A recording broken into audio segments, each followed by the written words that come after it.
Hello everyone, thanks for showing up to so many of you and choosing to listen to us talk about Cambridge Analytica and not preferring to drink mate in the Hinterhof on this sunny day 3, despite the fact that we're actually talking about a company that's dead.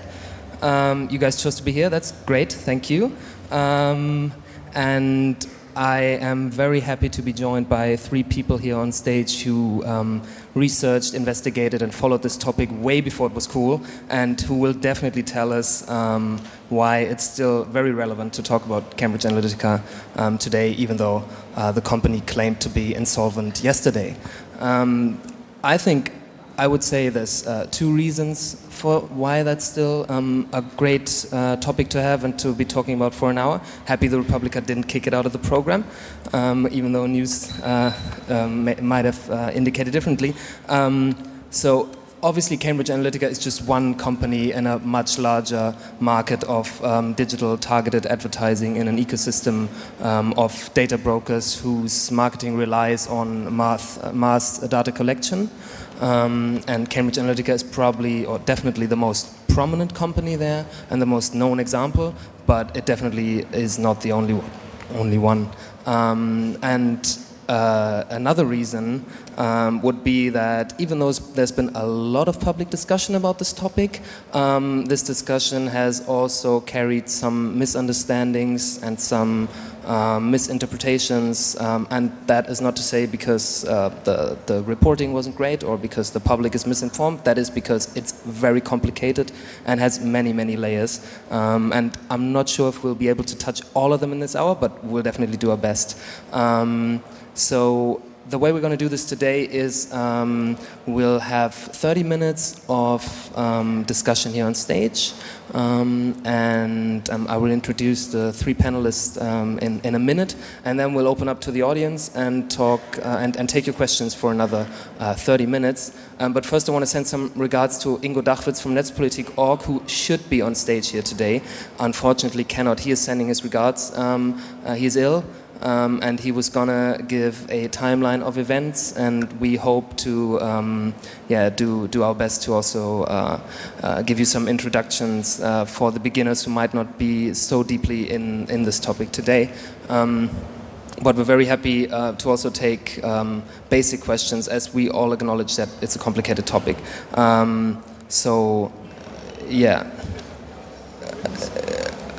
There's already some questions. Where's Ingo? I'm joined here on stage by 3 wonderful people. Next to me is Paul-Olivier Dehaye, originally from Belgium, now living in Geneva. And he is a trained mathematician, holds a PhD in math from Stanford University, and has taught math for several years, but chose to left the academic path to research this topic, and I'm sure we'll hear about why you did that and when you started doing that later today. He was an essential force and help in several articles that actually broke the Cambridge Analytica scandal and informed the public, most prominently probably the piece Ich habe nur gezeigt, dass es die Bombe gibt, published in Swiss magazine Das Magazin. And he also founded the project the Personal Data AO, thank you, which he started because he filed for many big tech companies on what data they have on him, and he would say that's very easy and not a pain, and to share his knowledge and to, I think, encourage everyone to do that, he founded this project. Next to him is Frederike Kaltheuner, who is leading Privacy International's team on data exploitation, corporate surveillance, microsystem and data brokers. Most of you may know Privacy International from their policy work, but they actually do a lot of investigative and research work as well, and I know that Frederike's team and project is especially doing that. She also joined the work of the program on Global South surveillance on Cambridge Analytica's role in Kenya, and I'm sure we'll hear some a little bit more about that today. And next to her is Ravi Naik, who is a lawyer, and we are very lucky that he can be here today because the news events from this week sent his week into a turmoil. Since he is filing a lawsuit, you already filed a lawsuit, thank you, pursuing a lawsuit against Cambridge Analytica, and a company now claiming insolvency makes that quite complicated. You're actually filing against 4 defendants, one of them being the parent company SCL Group of Cambridge Analytica. Originally originally worked as human rights lawyer, for example, on 9/11 cases, rendition, now has a special focus on data and privacy at the human rights law firm ITN Solicitor. And he says that's very telling that the biggest human rights cases today are data cases, actually. So thank you all 3 for being here. And yeah, let's dive right into a discussion. And maybe Ravi, maybe you can tell us why this week was so complicated for you. Why we're actually lucky that you're not in London, but here. It was touch and go yesterday. I was texting Frederike saying, I'm not sure if I can come because this company's made this announcement saying that they had become insolvent. It wasn't very clear from the press release who was insolvent or what the consequences of that would be. What we understand from the press release is 2 companies have declared themselves insolvent, both of whom are defendants in the claim. One's SCL Elections and one's Cambridge Analytica. SCL Elections owns Cambridge Analytica, as far as we can tell, and SCL Elections is a subsidiary of SCL Group. Now, when they put out this press release, we were trying to work out what that meant practically, but also I spent a long time reading insolvency law, which is something I never thought I'd have to get my head around, and trying to get answers to the questions I'm sure everyone has about where that leaves us. Effectively, do we have zombie defendants? Something that I think we'll have answers to in the coming days. Can you tell us why you initially started to file against Cambridge Analytica? Of course. Well, I'm a lawyer, so it's not me filing against them. It's not my suit. I'm acting on behalf of an individual, David Carroll. I act on behalf of a number of individuals, but David has taken the lead. And he's really taken a lead and a stand for all of us, because what he's doing, he's trying to get answers to the questions that have been abound on this issue for a long time. What data is held? How was it used? Who was it given to? He's trying to work out whether the news that we hear matches up to the reality of what the companies did. Now, it's only taken people like David, investigative journalists, people like Paul, to start to scratch at the surface of what's been going on. But it's taken David Carroll to put himself, and at personal cost, to ask these questions and say, I will take you to court to understand what you've been doing. And this company, they've been quite resistant, they've been quite aggressive with him, and the fact that he's had to do that really speaks volumes about the regulatory regime that we have around data protection and personal rights. Because if it's taking an individual to make that stand at his own risk, it says a lot about where we are. Paul, let's talk about your work and your contact with Cambridge Analytica. When did you hear about them first? What was your first contact with them? So I first heard about them from an article in December 2015 in The Guardian magazine, describing the work they were doing for Ted Cruz at the time in the US elections. Now, immediately, I knew about psychographic profiling, so this idea that you can profile people based on Facebook likes, because I had read the original research that informed that. But I also knew about data protection law, and I knew about what Obama had done in the 2012 campaign. So immediately it sort of clicked that this was a UK company processing data about millions of people, their political sensitivity, psychographic traits. It was a fantastic opportunity to shed some light on what was being done there. And I was very disappointed that there was no follow-up article to that December article. And so I started just looking myself into trying to find as much information as I could. And it snowballed really from there. And your weapon of choice is filing, asking the companies for their data. Isn't that scary sometimes? Which company was maybe the scariest? Well, so it depends. It depends what the circumstances are and what exactly I'm trying to achieve. But in this particular case, we have a company that is not afraid to lie to the press. It's regularly lying to the press. It's also regularly, since it has started lying to elected officials that conduct hearings. Alexander Nix, the CEO, has lied, demonstratively lied in US Congress as well. But what you can do, one thing you can do is you can ask as an individual direct questions to the company as to what data that company holds about you, what processing they're doing, and who they are giving it to. A lot of different, very intrusive questions, actually. This is a right we've had for more than 20 years, all of us in Europe. It's a right that also applies to foreigners if their data is processed in Europe, but it's a right that has gone into complete disuse. So as a consequence of that, if you don't exercise your rights, you lose them, essentially. You have to really fight. And so that's indeed my weapon of choice. And what I started doing is trying to find individuals in the US who were willing to step up and start exercising their rights with respect to that company, with the hope that it could shed some light on the whole data ecosystem in the US and maybe generate some kind of discussion across the Atlantic on those issues. Turns out it worked pretty well. Did indeed. Frederike, maybe to follow up on that, I know you're an expert on the new EU Datenschutzgrundverordnung as well, and it's something Privacy International focuses on a lot about.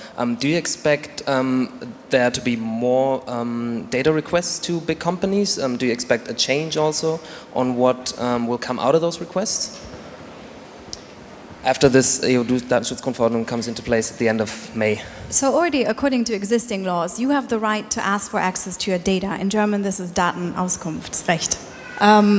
However, in practice, this is often a pain. And I can give you an example. So we are doing research on a project where I'm trying to assert data about every app that I've ever used. Because these apps, so the entire premise of the advertisement ecosystem is to say, they always claim the data is anonymous, but at the same time, it's so valuable because we can target individuals. So that's an inherent contradiction.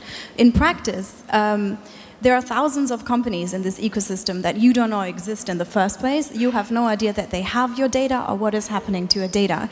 And from that perspective, Cambridge Analytica is interesting because it's a company that a couple of years ago nobody had ever heard of and is now making global news.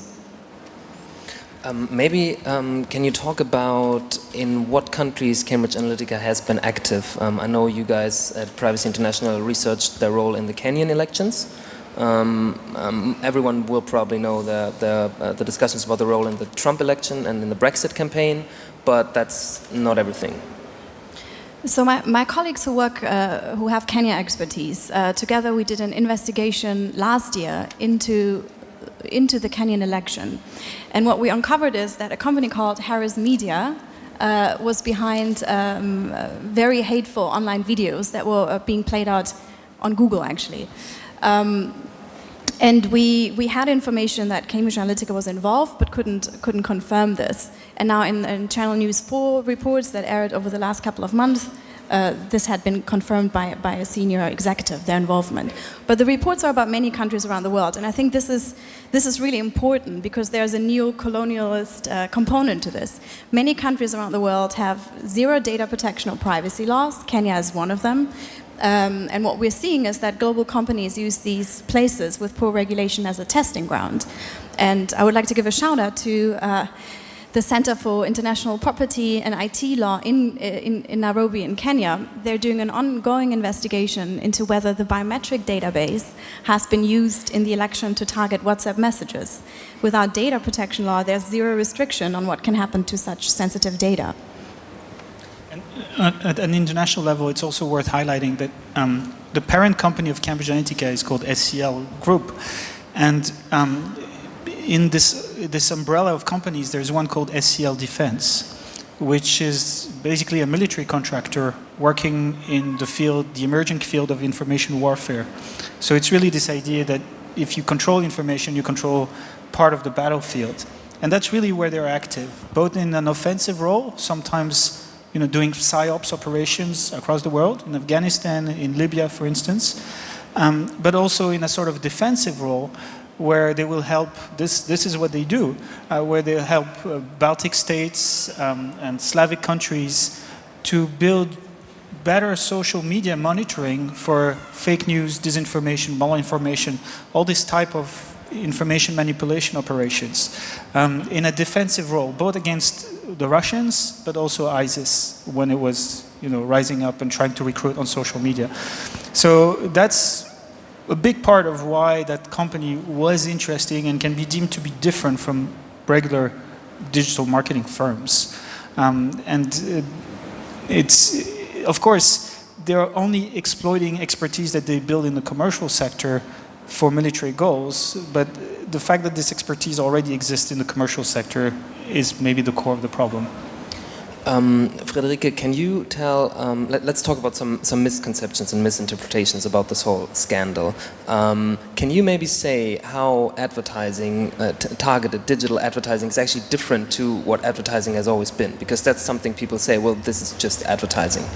How is this different? What does target advertising actually give a different quality than other traditional marketing? In two sentences, yes. So I think it's very interesting. The New York Times published an article recently on the history or the involvement of advertisement on Facebook. And what is so fascinating is that personalized advertising has become exponentially more invasive over time.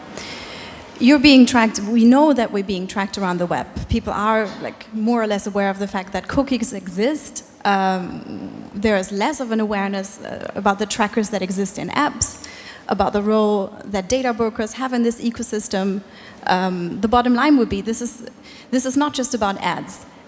For ads to run, for personalized ads to run at the precision and the invasiveness that they do, this requires an entire ecosystem that is so complex that it's a full-time job to understand the system. And I find Cambridge Analytica as an interesting case because it shows that due to its complexity, due to the number of players involved, the system can be hijacked for all sorts of purposes. And political advertisement is one example, but there are other examples: scammers, foreign governments, lobbyists.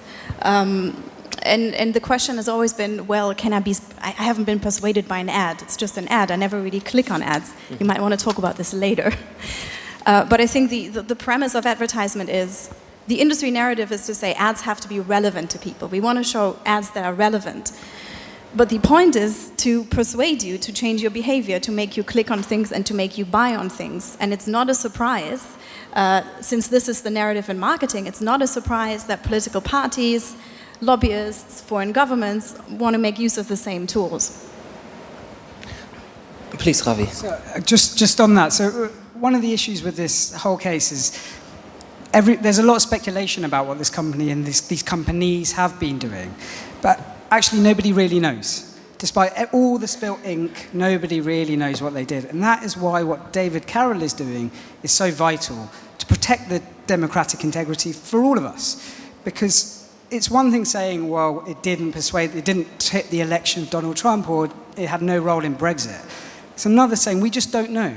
And without knowing the technology used and holding those that use that technology to account for that usage, our entire democratic process is weakened.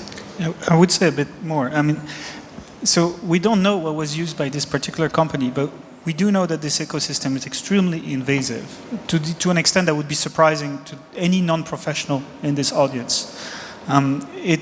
At some point, it's no longer persuading people, but it's really about manipulation, because there's no comprehension by the subject of this persuasion or manipulation of the level of intrusion in their life, in their ecosystem, in information around them, by the person trying to act. Right? So if you go to a car salesman and they're trying to sell you a car, they're persuading you as long as they talk about the car, or maybe they look at your clothes to figure out whether you're rich or poor or whatever. They look whether you have come with your family or not. That's persuasion, according to me. But if the person goes and digs through your phone records, your employment records, your bank records, all that, and starts using that information to feed you very selectively information about that car or the circumstances around you, that to me is manipulation. Right? And I think that's a crucial difference, because lots of people ask, well, this is how politicians do. They try to persuade people, right? But there's this stage where the general public has no understanding of the actual technology that goes behind all of this, where it gets really problematic, according to me. And I think I wouldn't even, it always sounds like a conspiracy theory, but I think the Harris Media Kenya example is actually quite interesting, because Harris Media also worked for AfD in Germany. And there were interviews where the company said, in their own words, that they used a tool where they uploaded to Facebook known audiences, so people who have engaged with them, and used an automated tool to find people that are similar. So the tool is called lookalike audience. They didn't even have to have data themselves, that's at least what they claimed, to use these tools. So these are standard tools in marketing, but if they're... Facebook tools. They're Facebook tools that marketers use. Every marketer knows these tools. They're not secretive. But if we see them used by political parties, it becomes problematic.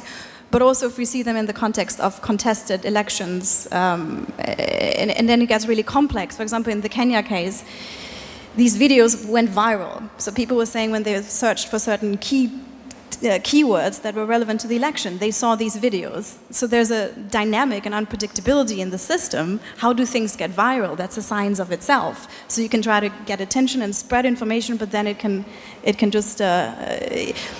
And my favorite question, just on this, with the CTO of Facebook in the recent hearing in the UK Parliament, he was asked by an MP whether he can answer the question how many UK citizens were contacted by foreign governments in the last election, and he said, I would have to do an investigation, I can't answer that, which means that even companies that are dominant in the ad ecosystem don't really have a good overview because they don't regularly measure these things. Let's talk about the platforms now, and let's talk about Facebook, because Facebook, for the tool you mentioned, the lookalike audience tool and their marketing tools, they said every political advertisement will have to be made transparent, so it will show who paid for it, and if any specific targeting to different audiences was applied.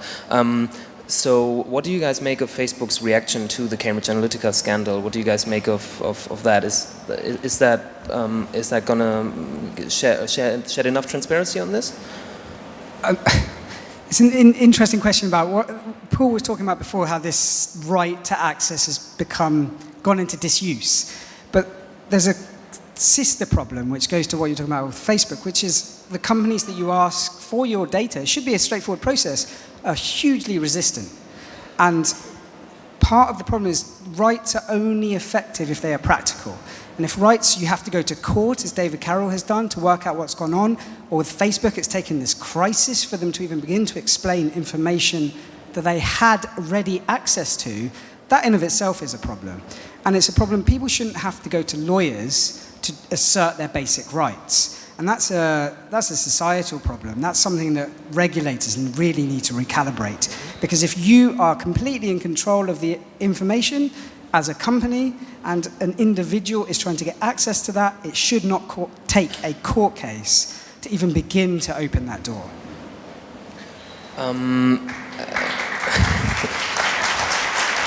He's getting himself out of a job.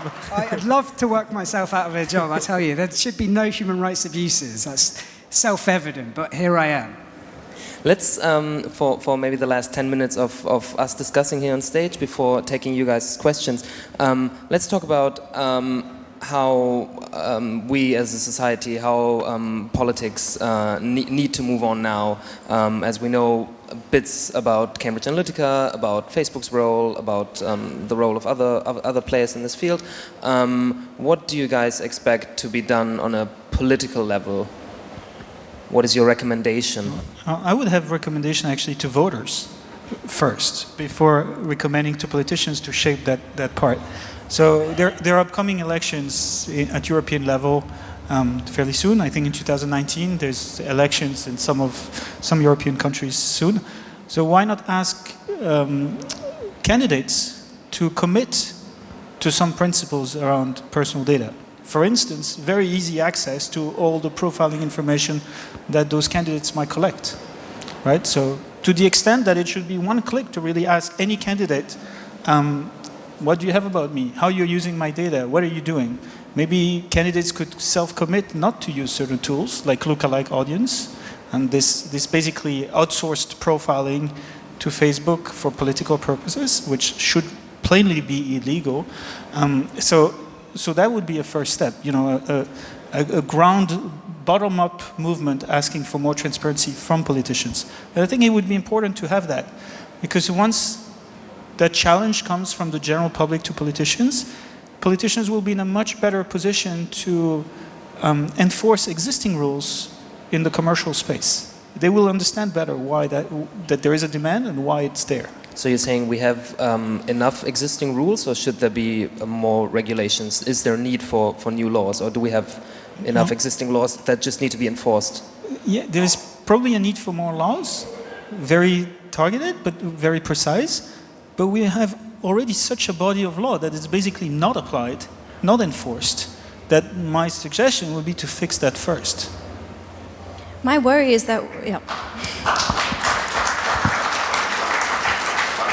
my worry is that we limit this discussion to elections and a single company. And I there are very fascinating examples about the abuse of the ad ecosystem for all sorts of targeting that I'd just briefly like to mention. And one is from a couple of years ago in the US, where laws and standards are weaker. Abortion-minded women were targeted doing clinic visits by anti-abortion activists. It's not just targeting particular kind of people, women who have searched for abortion, but also in a very particular geo-fenced location. So that is very invasive. So I think this scandal has been a wake-up call for governments and companies around the world. Governments there are simply too many countries with non-existing laws around privacy and data protection. It's also about enforcement. But I think also for companies at the moment, it is absolutely impossible for an individual to assert their rights. And it is not acceptable to publicly claim that you commit to privacy and then make it such a pain. I'm fortunate that we have a legal team, but it requires a legal team to get access to your data, and that's not acceptable. So I also think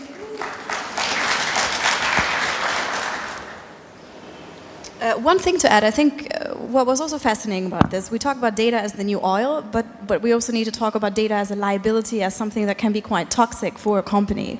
And what this scandal shows is that data privacy scandals are not a niche, nerdy topic, but they can affect a company's stock market. And there are many more companies who have just not even... Our existing data laws are from the 90s. Let's just remember that. And many companies have not really properly complied, or they weren't properly enforced. Existing laws were even not properly enforced. And companies need to do a better job in being transparent about what it is that they're doing and being held to account.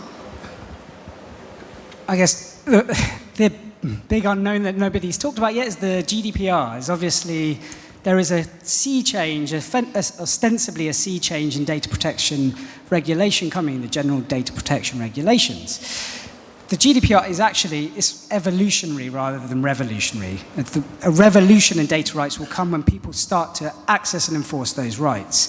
But my concern is that because of this crisis, and because governments see this as a crisis, as an opportunity to try to insert themselves over companies, where there's been maybe a recalibration between companies, private actors, Google, Facebook, and governments. And governments are now talking about giving regulators, like our Information Commissioner, a whole sleuth of powers, including the ability to raid companies without a warrant.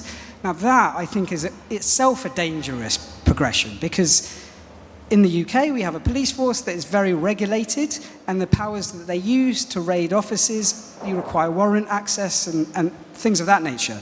So we have to be very careful that any steps the government takes to try to regulate the misuse of data do not overstep the mark and lead to either repressive regulators or a clampdown on free expression. It needs to be a space that's safe for all of us. Last question. Journalists, lawyers, researchers, basically everyone in the public sphere constantly complains about the lack of accountability of big tech companies. Now, we, or most of us, have probably seen the congressional hearing of Mark Zuckerberg, where he was held accountable by politicians, or maybe wasn't. My question to you guys, what was your favorite question of one of the politicians? I know. Or the most remarkable one, maybe, if you don't have a favorite one. My favorite one was when he was asked directly about the download your information tool, which is a tool that Facebook makes available to people. It's obvious that you mentioned that question. It has to make available, yes. But the reason it's my favorite is because of the response, which was basically give twice the same response, that this tool would include all your browsing history that was collected by Facebook, which is not true, that this tool already does it. It's not true. So he came back and corrected his statement, but it was his second or third statement was still not true. And then recently in the UK hearing, the CTO claimed the same, which is just not true. Any Facebook user can look at that hearing and confront with the reality. And you have those people, top of Facebook, who claim something that is plainly untrue in front of those elected officials. I find that amazing. And for accountability, like, if you ask for your data, you don't have to disclose what your goal is. So it really exposes the company to all kinds of further questions about the use of data. That's why they dislike it so much. It's like this company going naked in front of you, and it's a very sensitive step for them, but it happens to be a right that we all have. My favorite question was actually the one that was made fun of most, which is when a senator asked, like, how do you make money? And he was very confused and said, we sell ads. And what is fascinating about this is there was a recent study in the UK that many people don't understand how data-driven companies make money or how valuable data actually is. And it seems like we all talk about this issue, but it's actually very, very technical. We also don't, like, food regulation requires expert knowledge. And this hearing where every senator asked questions just showed that companies get away with a lot because the level of understanding is actually quite low. Companies love to talk about tools and settings because it puts the onus on the user to make those difficult choices. And the main takeaway for me was that people need to be protected by default. It can't be a full-time job, which it happens to be our full-time job, to think about these things, but that's really not everybody's job.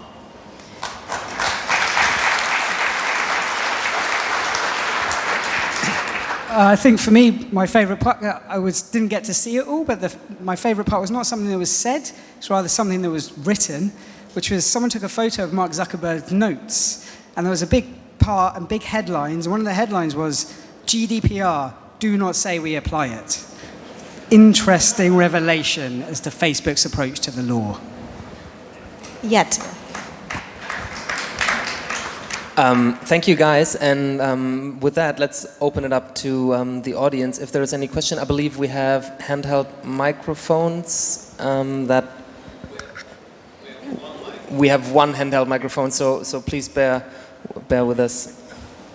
Yeah, we can share one. Yeah. Could you maybe stand up so we see where you are? Thank you.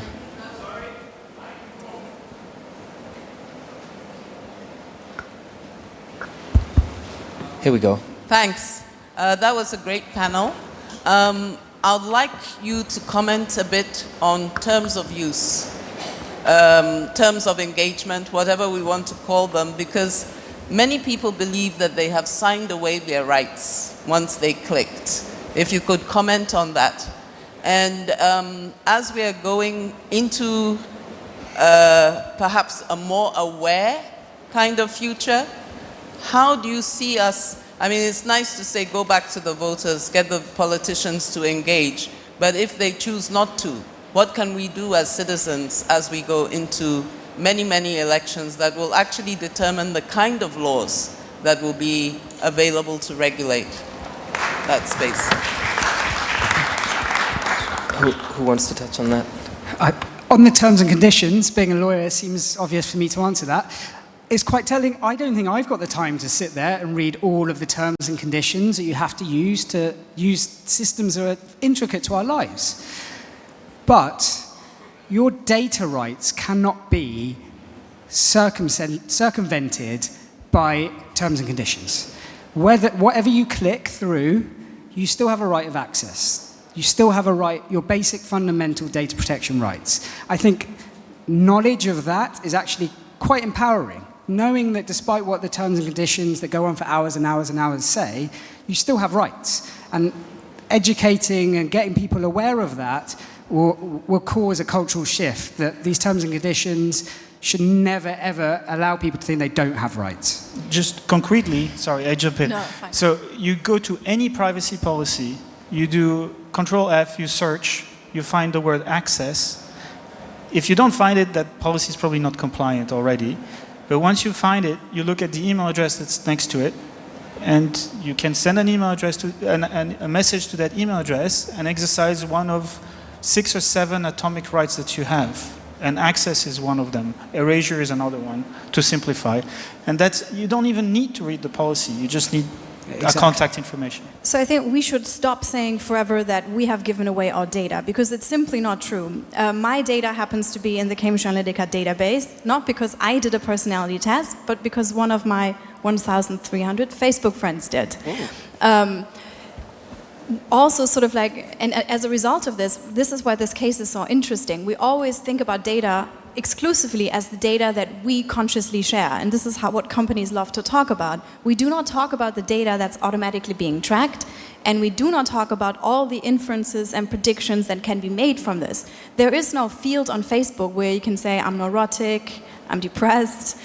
These are things that can be derived from patterns from other data. And to claim that we have given away, like I haven't given away whether or not I'm neurotic, at least not explicitly, and it's simply unfair and absolutely outrageous to claim that we have given away our data. And privacy is not the opposite of being public and sharing and connecting. It's about the fundamental rights you have over your data. So, the next question over here. Hello, my name is Marcus Maurer. Cambridge Analytica is dead. Long live Immerdata. 2 key people of Cambridge Analytica work there. The Mercer family is behind it. So my question is, what kind of regulations do we need to stop people like the Mercers, who, in my opinion, also are kind of like anti-democrats, to protect ourselves of people with intentions like these people have? Just one sentence. An under-regulated data ecosystem is a threat to democracy because it can be hijacked by all sorts of people.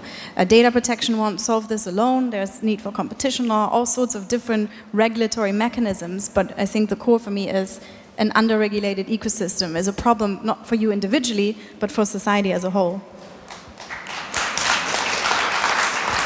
Under enforcement, more than regulation. That's what I was going to say. The same thing. It's an enforcement issue, really. Cambridge Analytica existed for years and did what they did without having any trouble. It was because of proactive approaches from people like Paul, investigative journalists, people like David Carroll, trying to seek their data. It took people trying to enforce their rights for there to be a crisis for them to have to respond to. And there are companies existing right now doing exactly the same. Exactly. And it all comes without any consequence at the moment. Exactly, and it's having a consequence. It's making people explain themselves and be answerable to the law. And I think that is really the sea change we need. We don't need over-regulation of companies. We need to have people being able to enforce their rights. And this investigation, those are crucial. That's literally the only reason we're talking about this. Just a blatant violation needs investigations. At the same time, not everybody has it's outrageous that blatant violations of the law need years of investigation and a legal case. Absolutely. If it wasn't for the wider public interest in this case, I don't know how David would have supported it. It took a crowd-funded legal campaign to get him to the point where he's even able to start to ask the questions in court. That is telling. And it's not, maybe you should clarify, what do you mean by being able to protecting himself from his personal risk? Well, indeed. So in the UK, if you sue someone and you lose, there's a prospect that you might get an adverse costs order against you. And because the law is kind of untested in the UK about what David's trying to do, it's high risk for David. So he's had to crowdfund to support not our costs, but the cost for the other side. We haven't been paid a penny yet. But I'm looking forward to giving Cambridge Analytica my legal bill. We have a question back there. Yeah, the next question is over here. Okay, thank you. I would like to know from, I'm a researcher, I work at the Weizenbaum Institute for the Network Society, and as far as I know, we have no scientific knowledge about the effectiveness of micro-targeting in political contexts. But everybody has some kind of guess how powerful these tools are. So I would like to have your opinion on the panel. That's the first question. And a very brief question concerning the Kenya case. I would really like to hear whether there were open public debates about micro-targeting in these elections, maybe similarly to the public outrage we've had here in the Cambridge Analytica case. Thank you. I want to take the scientific part of the question. So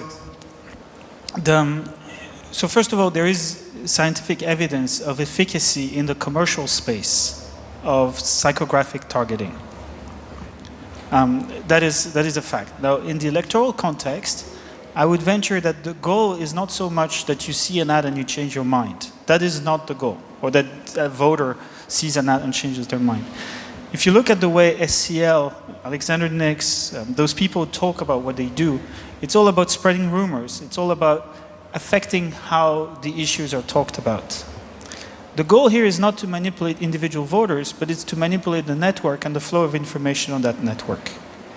Now, that question, the efficacy, how can you make something go viral or not, is an extremely difficult question to answer. Because it's trying to encourage people to reshare material, that's to reshare content, by shaping how it's delivered and to whom it's delivered first, and how the audiences are expanded. That's one part of the equation, but it's inescapable that there is another part of this equation, which is the feedback effect from a company like Facebook itself. That learns, as you do that more and more, how good the targeting is and how much it should amplify it and where it should find the next frontier of that viral wave of content. Right? So this is an extremely complex question, and we have no clue how to investigate it if we don't get more transparency from those big companies. But you have to understand that there are thousands of engineers, some of the smartest in the world, that are optimizing all of that content flow for that very specific purpose. So it's not a conspiracy, it's just an alignment of a lot of different interests and a lot of money into making some content go viral. And on top, in election context, it's not, how many times have you shared a toothpaste ad on Facebook? Never, right? But you're much more likely to share an ad about, let me quickly profile you, about women's issues, for instance, with your friends, which has an impact on how that information will flow on the whole network. And this isn't just about Facebook ads. I rewatched in preparation for this the talk given by Cambridge Analytica. They claimed that they bought native content on Politico. I'm not sure if that's true, but that's what the company claimed. So native advertisement are articles that appear to be written by the publication, and apparently these were targeted. Political campaigns use data for all sorts of things, not just ads. It's also where to hold rallies, how to talk to someone when you ring at their door. Again, the laws are very different in the US, but Channel 4 made that point, Paul pointed me towards, a small clip on Colorado where they confronted voters with the things they know about them and rang at their door. This is certainly possible in countries where there's literally not enough rules. And finally, I think the effectiveness question doesn't really matter, actually, because, first of all, it's not an equal playing field. As an NGO, we can't do influence campaigns to shift people's minds on certain issues. We can't afford that. We can't afford the engineers. And secondly, if you say one thing to one group of people and one thing to another group of people in an election context, that goes against the entire point of an open democracy. And I think these are really, really important questions, completely regardless of whether or not they have changed the outcome of an election. That's complicated. You're probably... Yeah, I think that's exactly right. I think the point of my client's claim is to find out what went on. Nobody's asking, well, show me what adverts you showed me on Facebook. That's not the point. It's what you had information about me and what did you do with it. Christopher Wiley, the Cambridge Analytical whistleblower, says that that data was weaponized. But there's a disconnect between having data and how it becomes weaponized and what the weapon is. That's what my clients are trying to find out. And that's the concern that goes to, we can't know if it worked or had any influence unless we know what it was. So one more question over here. The Kenya question was still, just quickly to say, around the world, people are talking about this. And I think it's very important that these discussions are happening. again, the same as your concern with data protection, there's the risk that whenever you want to challenge the legitimacy of any election around the world, you just shout micro-targeting happening. That's a bit dangerous, but I think on the positive side, we've had Facebook hearings in Singapore that went really well. There are discussions in Mexico happening. In Kenya, there were debates around data protection issues, so I think that is a good sign, but it is complicated. Maybe you can say about something about the public debate in those countries, or for example in Kenya. Can you, or I'm sorry. Yeah, okay. Sorry, we'd have to ask the. It was widely reported. That's what I know. Yeah. Okay. Okay. Next we have question a question over there. Yeah. Please, I have one question to you. If I have to look after my interest in several affairs, what you just explained, and I mean it's not only the internet, maybe I have family and I have work. Can you tell me when shall I do this? And also I have some private interest. When shall I do this all? It's not only the internet, there are several other themes around. Do you mean where to find information on topics like Cambridge Analytica? No, I mean there are very much spaces where I have to look after my interests. Oh. It's not only the internet. Where you should be protective about what data you give. It's not only data, but there are several rights I have in my life. It's not only data, there are several other themes. And if I have to look after all these different places, there are several themes. So I don't know where to take the time to look in these different places. The burden shouldn't be on you precisely because of that reason. So why do we have human rights lawyers? Yeah, I mean, Max Schrems makes the point that, so Max Schrems, the Austrian activist, he makes the point that you entered this building, you didn't have to worry about it falling on you. There are building codes, there are rules that, these engineers building this building had to respect. If you go to the restaurant, you buy some food and you eat it, you don't have to start doing your own analysis of the bacteria in the food. Yeah. Right? I mean, it's I love this. There's rules. It's just that software engineering, there's a big quote unquote on the engineering and software engineering, it seems, at the moment. Can I just ask on that? I'm going to ask a question to you as well, Paul and Frederike. So in the GDPR, it says privacy by design, right?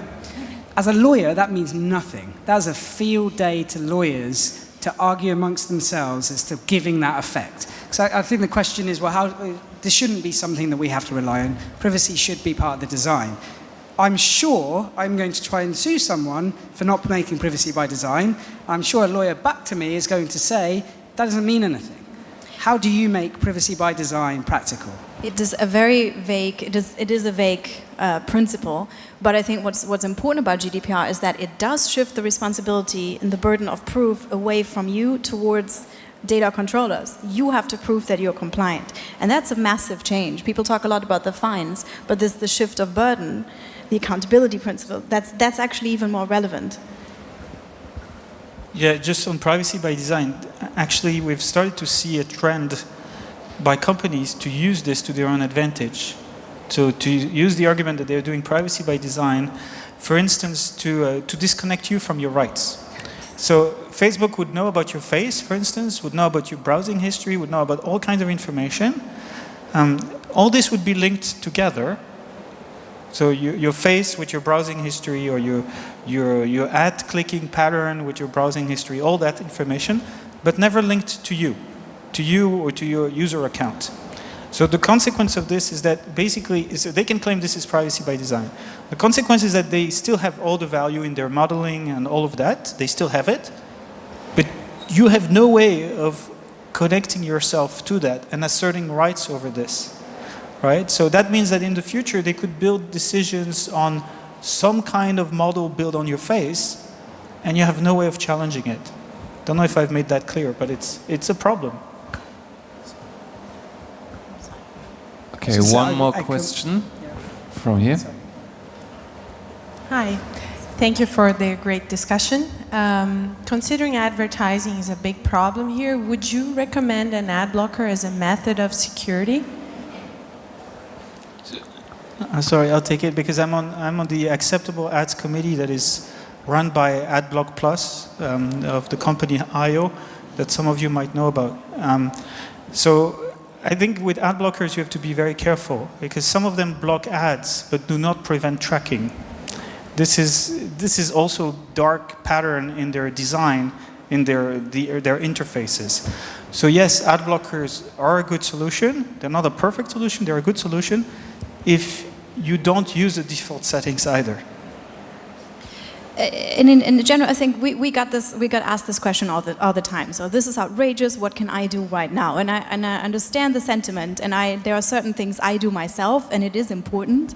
But the problem of advocating for this is that it's not enough. I'm lucky enough. I have an iPhone. Many people around the world cannot afford this because it's expensive. It offers various opt-out settings out of cross-site tracking, etc. But these are very hard to find. So I think you can use a lot of tools and it does make a difference, but ultimately, and I think what people also don't realize, data come from loyalty cards. The sources are very diverse. There's a little understanding how many trackers apps have, what these trackers do, etc. So it is extremely complex, and I love the food poisoning comparison. Thanks, Max. And one more question. We have time for one more question, yes. Okay. I'm wondering about the different narratives. So if we have like the comparison from the Obama campaign, which also used like this really sophisticated data analysis, and no one really talked about the negative stuff, but also said, wow, that was fantastic, it was technologically driven, etc., etc. And when Trump used it, the Cambridge Analytica case is really a special one, but there is a different narrative between those two campaigns. And also there's a different narrative about how the economy uses advertising and how politicians use the advertising. So what is your response to that? That you kind of have an hysteria about political parties using data, but not the hysteria about really the economy using all this different parties, as you said, like PayPal, etc. This is really crazy because this is, I think, one of the more complex aspects about it, the different narratives about the different data-driven campaigns. It's a systemic issue, and it's hard to explain, but we always say you can tap into the system. The first time I learned about Cambridge Analytica was also in 2015, this Ted Cruz article. This was before Trump. But the reason it made me excited is because in the Snowden documents, there was a document on GCHQ, so the British intelligence service, and their use of, or their interest in psychometric data and inferring that data from all sorts of commercial data. We think of these systems as separate, but the commercial data ecosystem is of interesting to all sorts of people, insurance companies, Russian bots, your own government, your own intelligence agencies. Like, this is a trove of data, and the systems, it allows you to reach people very precisely, and I think that's the vulnerability, and that's why I also think the statements Obama made at that time, his campaign manager said, again, not sure if this is true, but he said publicly bragging, we knew what somebody was going to vote before they knew themselves. I think that's problematic. Like, should politicians have that much data on their citizens? What happens to that data after elections are over? This has nothing to do with party politics. I think that's highly problematic. And again, to bring in a global perspective, especially in countries with no laws around data at all, this is really worrying. But it's false to say that no one contested. Of course, there were people who were contesting Obama for doing this already. So, for instance, Zeynep Tufekci, who is a New York Times opinions writer, and she has been doing this for years. The problem is that it wasn't being listened to. And of course, because Trump got elected, a lot more people tapped into the Cambridge Analytica story as explaining suddenly everything about the world, the politics at the moment.